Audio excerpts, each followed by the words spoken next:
Carrera tips. Race 1. Second leg. Locally bred stakes.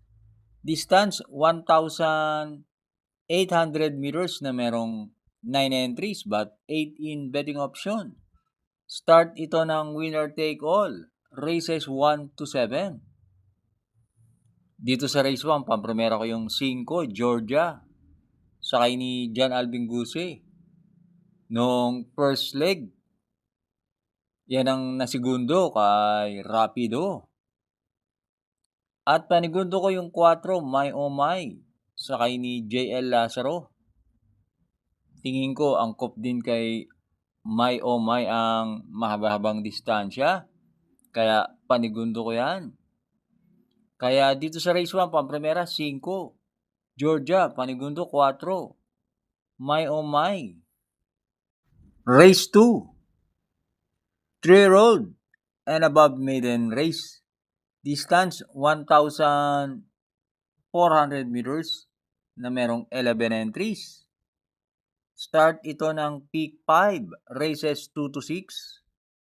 Dito sa race 2, pampremera ko yung G's. Bituin, sakay ni Pati Dilema. Malamang yan ang malyamado. At last run na segundo yan. At panigundo ko yung 9, Bakunawa, sakay ni K.E. Malapira. Sa yan imported na kabayo, last run na scratch yan. Kaya dito sa race 2, pampremera G's, Bituin, panigundo 9, Bakunawa. Race 3, second leg, Triple Crown Stakes race. Distance 1,800 meters na merong 6 entries but 5 in betting option. Start ito ng peak 6, races 3 to 8. Dito sa race 3, pampremera ko yung 3, Isabel, sakay ni JB Hernandez. Maganda naman ang panalo niya nung first leg. At kahit binakbakan ni Diamante, maganda pa rin ang tinakbo. At panigundo ko yung couple entry na 5 and 5A, Bermuda Triangle, sakay ni JM Storke. At Everest, sakay ni John Alvin Guse. Nilagay kong panigundo si Bermuda Triangle dahil last run di maganda alis niyan. At ngayon humaba pa ang distansya, diremate yan. Kaya dito sa race 3, pampremera 3, Isabel, panigundo 5, Bermuda Triangle. Race 4, second leg, Hopeful Stakes, distance 1,800 meters na merong 5 entries. Start ito ng peak 5, races 4 to 8. Dito sa race 4, sosolohin ko na yung 1, Rapido, sakay ni JB Hernandez. Maganda ang panalo niyan, last run. At sa tingin ko, mas magaling yan sa mahabang distansya. Kaya dito sa race 4, solo 1, Rapido. Race 5, Pure Commuting Base Class 4.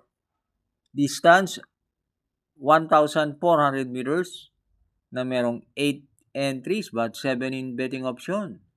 Start ito ng winner take all, races 5 to 11. Dito sa race 5, pampremera ko yung 4A, Windmill of Summer, sakay ni Pabs Cabalejo. At panigundo ko yung 7, Rush Rush Rush, sakay ni JT Pabilik. Sa tingin ko, magandang laban pa rin to sa dalawang entries na yan. Last run, set kalahating kabayo lang nagkatalo yan. At sa loob na daan si Rush Rush Rush, dito pag sa labas nagparemate yan, tingin ko pwedeng makabawi yan. Kaya dito sa race 5, huwag na huwag pong kakalimutan mag-like and subscribe. At binabati ko nga pala ang ating mga members. Thanks for joining. Race 6, Field Accommodating Base Class 3, 57 to 70. Distance 1,600 meters na merong 12 entries but 11 in betting option. Start ito ng Peak 6, races 6 to 11. Dito sa race 6, solohin ko na yung entry number 7, Sherbet Fountain, sakay ni Patty Dilemma. Last run naman, maganda rin naman ang tinakbo niyan. Nabakbakan lang ni every 4 years. Kaya dito sa race 6, solo, 7, Sherbet Fountain. Race 7, MMTCI Special Invitational. Distance 1,400 meters na merong 11 entries. Dito sa race 7, pampremera ko yung 7, Raven. Sakay ni Jim El Ciego. Na segundo yan kay My Star. At panigundo ko yung entry number 6, Princess Isabel. Sakay ni Edgy Guerra. Nung minsan may tinakpong maganda yan. Na segundo yan kay Kalanggaman Island. At sa karerang to, pwede pa kayong magdagdag. Kaya dito sa race 7, pampremera 7, Raven. Panigundo 6, Princess Isabel.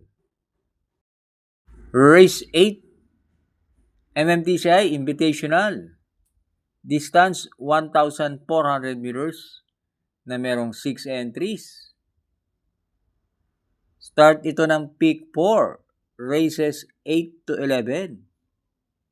Dito sa race 8, pampremera ko yung 2, Umaapoy. Sakay ni Edgy Guerra. Last run, hindi lang maganda ang alis niyan. Pag nasabay sa alisan niyan, tingin ko malaki panalo niyan.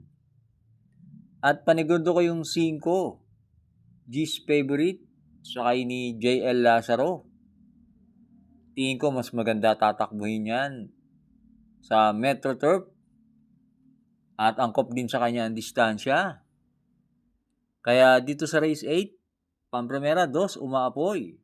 Panigundo 5, G's Favorite. Race 9 na tayo. Field Accommodating Base Class 3, 57 to 70. Distance 1,600 meters. Dito sa race 9, solohin ko na yung couple entry na 1 and 1A. Speedrunner, sakay ni Jan Alvin Guse.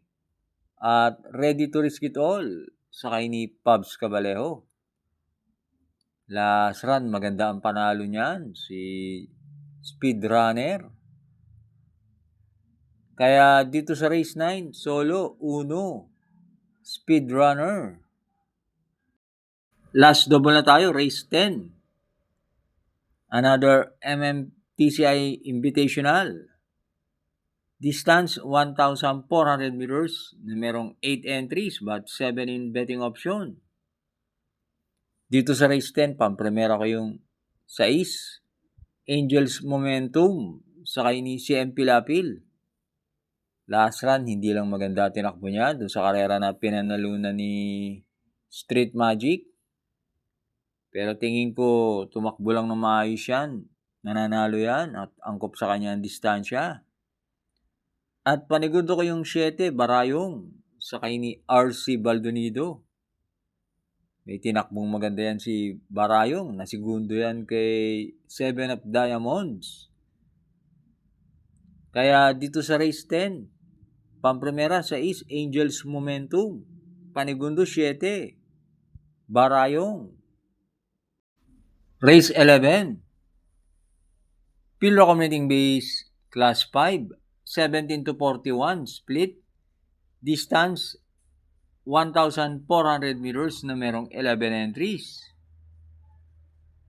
Itong race 11, parang anybody's race to.